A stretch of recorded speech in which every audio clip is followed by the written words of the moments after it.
سونے جاگنے کے اوقات جو ہیں ان کو بھی آپ ریگولیٹ کریں، مانیٹر کریں.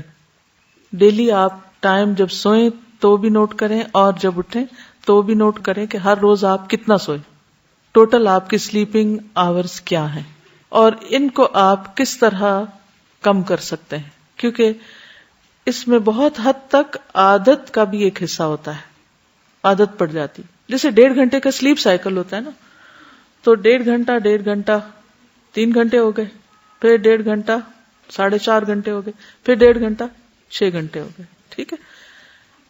اگر کوئی شخص اس طریقے پر سوتا ہے کہ جیسے 3 گھنٹے سوئے یا 4.5 گھنٹے سوئے یا 6 گھنٹے سوئے، تو انشاءاللہ اس کو وہ جو ایک ریسٹلیسنس کی کیفیت ہے وہ نہیں ہوگی.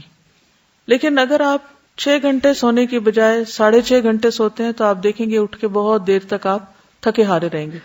اسی طرح اگر آپ 7 آورز کر لیتے ہیں تو بھی، تو اس میں پھر کیا ہے، پھر 7.5 کر لیں اگر آپ نے اس سے زیادہ سونا ہے. اس میں دن کے بھی 20 منٹ یا آدھا گھنٹہ کیلولا کا بھی شامل کر لیں، کیونکہ 24 آورز میں آپ کو وہ پورا کرنا ہے. ٹھیک.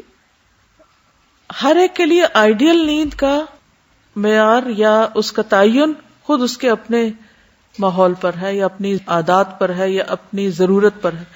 کچھ لوگوں کے اندر خاندانی طور پر زیادہ سونے کی عادت ہوتی ہے اور وہ مجبور ہوتے ہیں، وہ جاگ بھی رہے ہیں تو وہ سو جاتے ہیں بیٹھے بیٹھے بھی، کیونکہ ان کے اوپر نیند غلبہ کرتی. کچھ لوگ خوش قسمت ہوتے ہیں، ان کو ایسا کوئی مرض نہیں ہوتا. لیکن پھر بھی اگر آپ یہ سوچیں کہ نیند جو ہے وہ موت کے مشابہ ہے، کیونکہ میرا یہ ٹریگر ہے کہ نیند موت کے مشابہ ہے. ہم میں سے کوئی مرنا نہیں چاہتا یا ابھی مرنا نہیں چاہتا یا کچھ کرنا چاہتے ہیں ہم زندگی میں، تو پھر مر کے تو نہیں کر سکتے نا، جی کر ہی کریں گے نا. تو جتنا کھینچ سکتے ہیں اپنی نیند کو کم کرنے کے لیے کہ جس کے بعد کمفرٹیبلی کام کر سکے. یہ نہیں کہ 1.5 گھنٹہ سوئیں یا 2 سوئیں کیونکہ وہ اور لوگ سو سکتے ہیں تو میں بھی یہ کر کے پھر کچھ کروں اور باقی سارا دن ادھر پڑے ادھر گریں، کچھ نہ کریں، یہ بھی کوئی فائدہ نہیں. ٹھیک ہے نا. بڑی ہوئی نیند کو گھٹائیں اور اس کو ایک خاص پیٹرن میں لائیں، اور پھر یہ کہ مخصوص اوقات پر اگر سوئیں اور جاگیں تو انشاءاللہ اس سے بھی آپ کو فائدہ ہوگا. 3 طرح کے لوگ ہوتے ہیں.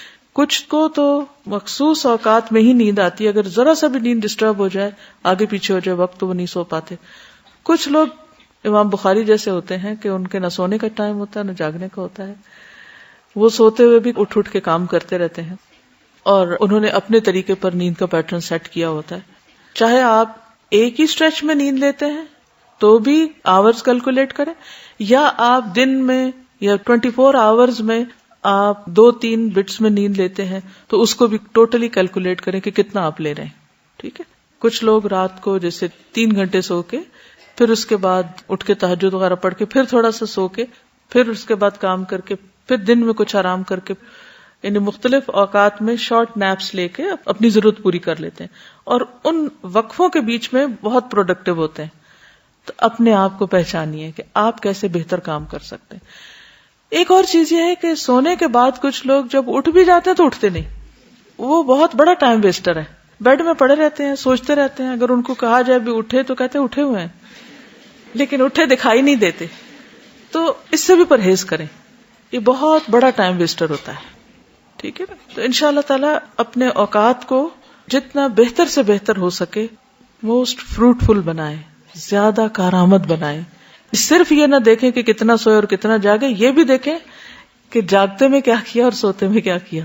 بعض لوگ سوتے میں بڑے اچھے اچھے خواب دیکھتے ہیں، بعض لوگوں کو خواب میں بہت بہت چیزوں کے آئیڈیاز ملتے ہیں، کام کرنے کے طریقے ملتے ہیں، کئی مسائل کا حل ملتا ہے. کوئی ان کو خواب میں آ کر کچھ بتاتا ہے، یہ کرو یہ نہ کرو، تو وہ بھی بڑا اچھا. نیند میں بھی کلاس چل رہی ہوتی ہے. تو اصل چیز جس کا ہم سب کو حریص ہونا چاہیے وہ یہ کہ جو بھی ہماری زندگی ہے وہ بہتر سے بہتر اور مفید ترین کاموں میں لگے، زیادہ فائدے کی ہو جائے. ٹھیک ہے نا. اور اس کے لیے دعا بھی مانگنی چاہیے کہ اللہ تعالیٰ ہمارے اوقات میں برکت پیدا کر دے.